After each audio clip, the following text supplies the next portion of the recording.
right, guys, so for our first guided reading group together, we're going to be reading Best New Friends. It looks like this. If you need to pause the video for a second to go find it, that's fine. I'll be here. And in this story, there are two characters, Paul and Brian. And Brian's feelings change a lot between the beginning of the story and the end of the story. And that's the thing about feelings. We've talked about them a lot this year, is that your feelings don't stay the same. They change. So sometimes it helps us to understand or empathize with a character if we can make a connection. So I want you to try and think of a time when you felt one way and then things changed and you felt another way about the same situation. So, for example, maybe when you first found out that we were going to have 2 weeks off of school, maybe you felt excited, okay? Maybe it felt a little bit like an early vacation. You were like, yeah, we're going to be home. It's going to be awesome. And then you found out, well, there's schoolwork and I don't get to see my teachers and I can't really go anywhere or do anything and it's kind of boring. And maybe then you were kind of, bummed out. That would be a way that your feelings changed. Or, maybe your parents told you they were sending you to summer camp and you felt like you were being abandoned and you were like, I'm not going, it's going to be awful, there's bugs, I'm going to hate it, and you were feeling, a bit overwhelmed at the thought. And then you got there and you realized your best friend from school was also at the same camp and that you were going to be going swimming every day, which is your favorite thing to do, and you wound up being really excited about it. Okay? Sometimes things happen that change the way that we feel about things. So that's what we're going to be thinking about as we're reading today. How do Brian's feelings change in the story?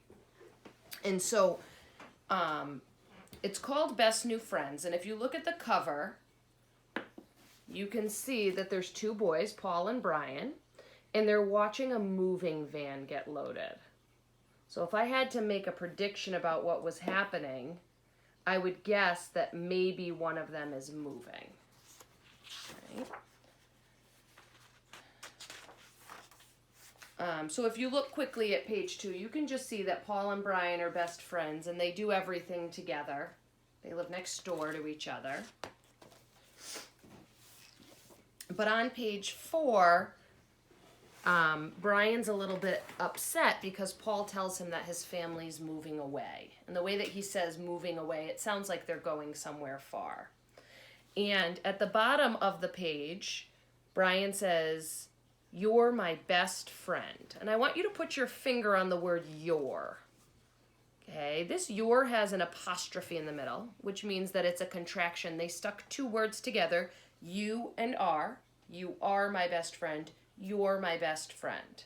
And he's really feeling like he doesn't want Brian to move. He doesn't want Paul to move, sorry. So turn to page 6 and 7. And Brian went inside and he talked with his dad. And his dad said what any good dad would say. He said, don't worry. Don't worry. Find where it says don't worry on page 7. Don't is another contraction that means do not. So he's saying do not worry. Don't worry, Brian.